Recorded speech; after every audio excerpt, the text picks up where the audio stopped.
Programação variada, conteúdo evangélico de verdade, compromisso com a palavra de Deus você encontra na TV CPAD, um canal cristão online gratuito destinado para todas as idades e estilos. São 14 programas fixos com conteúdo inédito toda a semana. Mulher Cristã Hoje, aconselhamento pastoral, mensagem de vida, geração JC, louvor e adoração, mercado de trabalho, cantinho da Tia Jo e muito mais. Acesse agora mesmo tvcpad.com.br. TV CPAD, a um clique de você.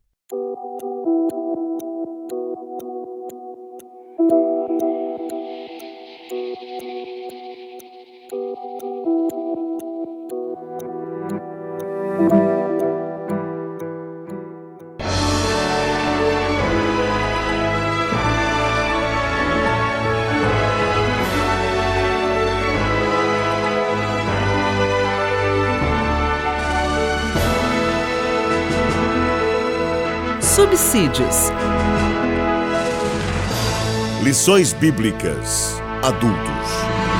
Lição 12. Esperando, mas trabalhando no reino de Deus. Maravilha, estamos nos aproximando do final deste último trimestre deste ano. E Deus tem abençoado em todo o Brasil as milhares e milhares de classes da Escola Bíblica Dominical, graças a seu empenho, professor, professora, que tem se dedicado ao ensino da Palavra de Deus. A parábola dos talentos retrata um senhor que se ausenta do país e deixa suas posses sob a responsabilidade de seus servos. O comentarista M. Taylor ensina que esta parábola retrata com fidelidade a vida no Oriente no tempo de Jesus. Quando um rico resolvia ficar fora de casa por algum tempo, ele procedia de duas maneiras quanto à administração de seus bens durante a sua ausência. Transformava os seus escravos de confiança em seus representantes, ao confiar a eles o cultivo de sua terra e o seu dinheiro, para que o usassem no comércio, ou ele fazia uso do sistema que fora introduzido pelos fenícios, de troca e empréstimo de dinheiro, e que vigorava plenamente naquele tempo por todo o Império Romano. Nessa parábola, o Senhor adotou a primeira opção, e havia um contrato formal, ou no mínimo ficava subentendido que os servos seriam recompensados por sua fidelidade. O comentarista Rienecker destaca nessa passagem bíblica que, enquanto o Senhor geralmente usou nas suas parábolas imagens da vida do campo, dos artesãos e da família, na presente parábola ele tomou acontecimentos do sistema financeiro e bancário pelo fato de, aquele tempo, o sistema monetário e bancário ser um assunto da cidade. Esse comentarista também destaca que mesmo os ouvintes do Senhor não fossem possuidores de tamanhas somas em dinheiro, eles tinham conhecimento do sistema bancário e sabiam também que, tendo muito dinheiro, podiam rapidamente ganhar muito mais dinheiro através de hábeis especulações, uma vez que na antiguidade os juros eram elevados.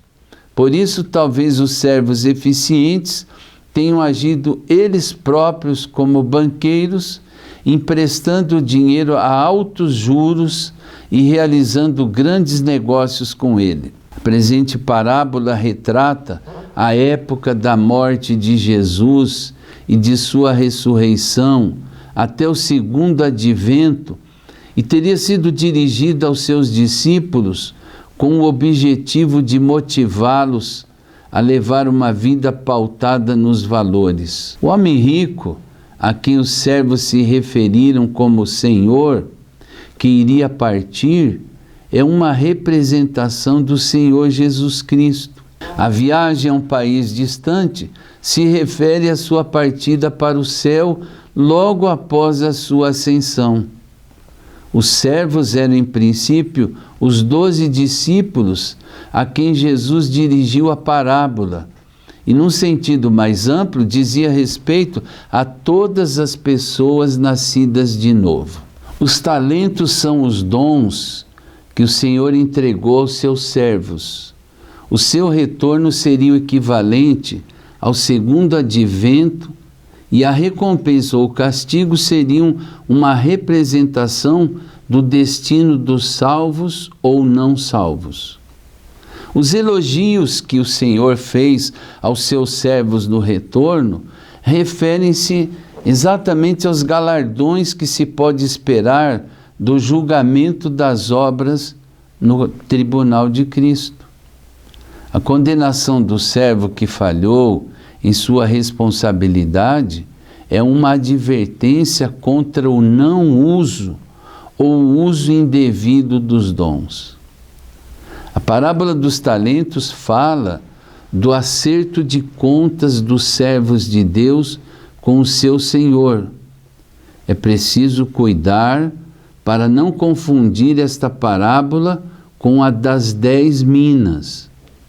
Na parábola dos talentos, Jesus falou com os seus enquanto estava no Monte das Oliveiras, enquanto que na parábola das minas, ele fala com a multidão em Jericó. O comentarista Matthew Henry destaca que esta parábola nos adverte para o fato de que recebemos algo de Cristo com a finalidade de trabalharmos para Ele. O comentarista William Barclay divide didaticamente essa palavra em 4 pontos distintos. Primeiro, Deus dá diferentes dons aos homens. Nessa parábola, a um homem é dado 5 talentos, a outro homem é dado 2 talentos, e a um outro homem apenas 1 talento.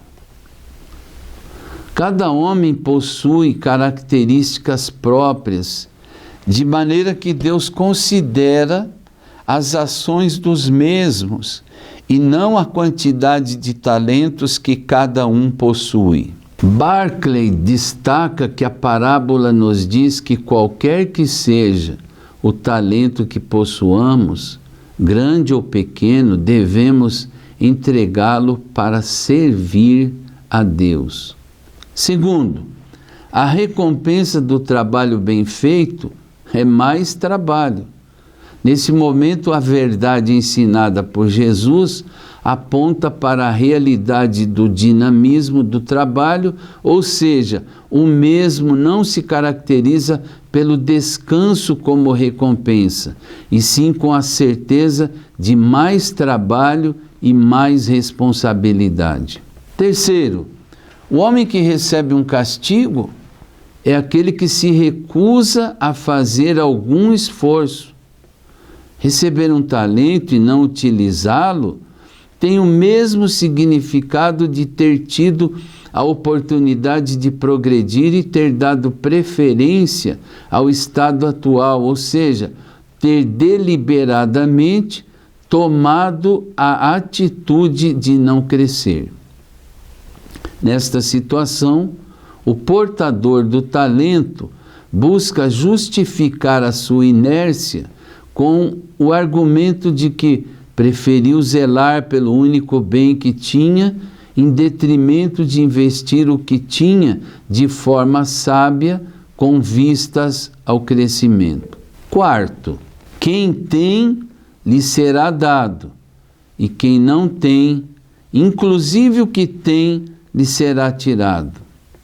Nessa parábola, compreendemos que à medida que usamos os talentos que possuímos, maior será o nosso crescimento e maior será a nossa contribuição que daremos ao próximo.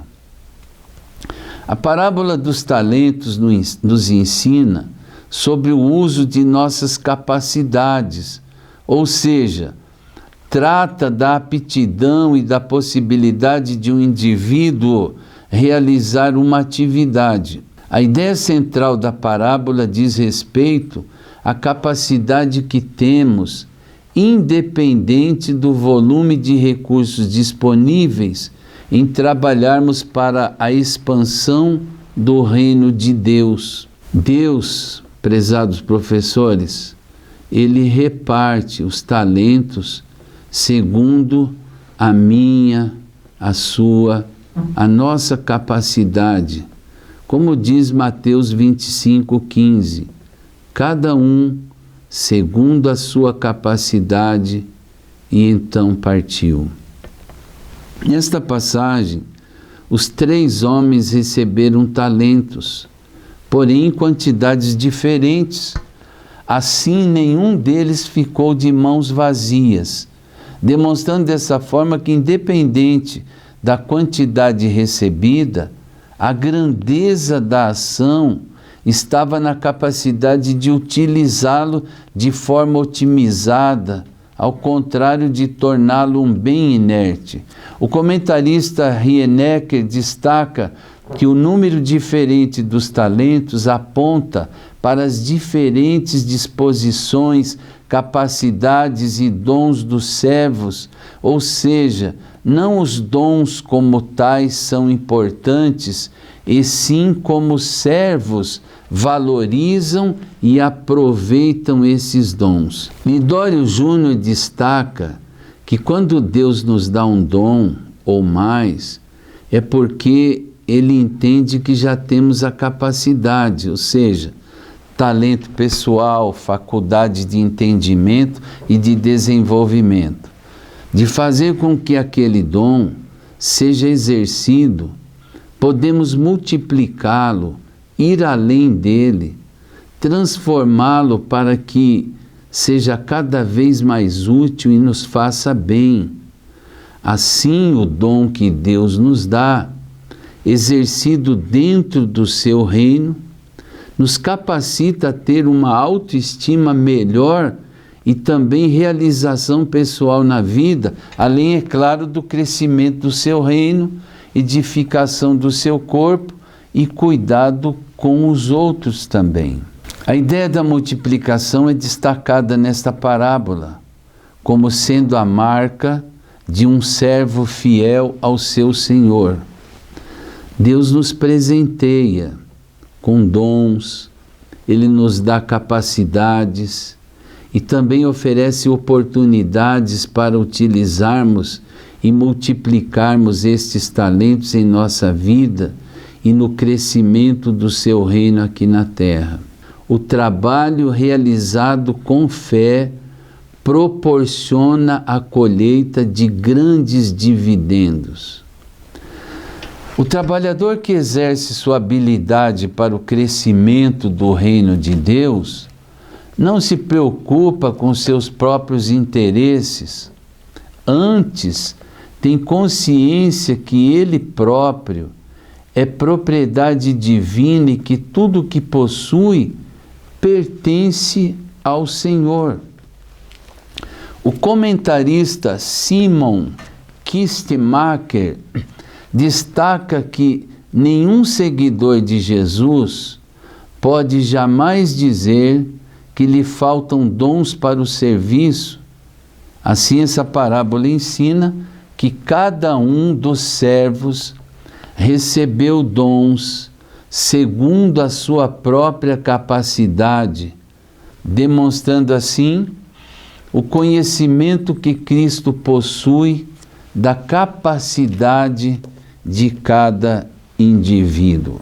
Prezado professor, estimada professora, aproveite a temática desta lição para incentivar a sua classe, os seus alunos, a praticar evangelismo pessoal, uma estratégia que a igreja deixou de praticar.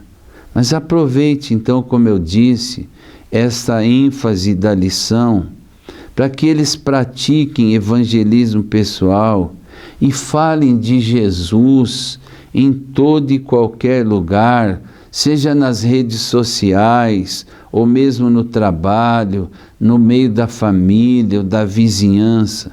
Procure estimular os seus alunos, principalmente aqueles que você tem observado que mostram uma vocação para o ensino, oferecendo a oportunidade nas próximas aulas, quem sabe para eles darem introdução à lição, ou até mesmo concluírem uma lição, e dessa forma, sem sombra de dúvida, você estará contribuindo para a continuidade do ministério do ensino.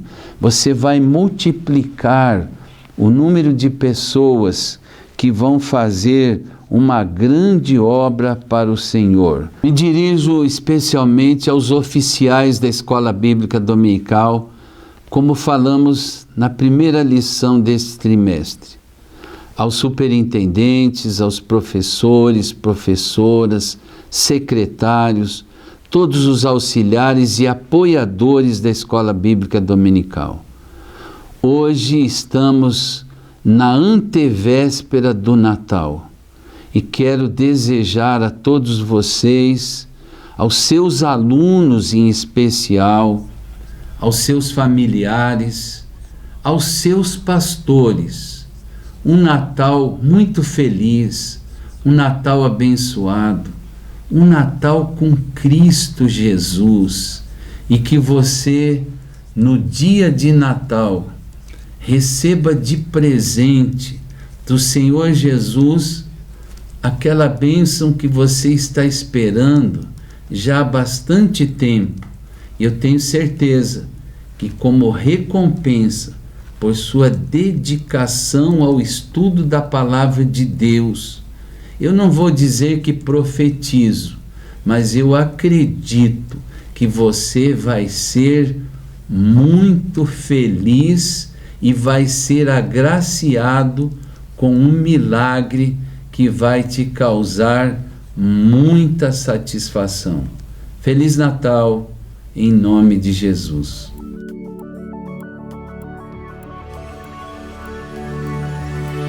CPAD, a editora da Escola Dominical.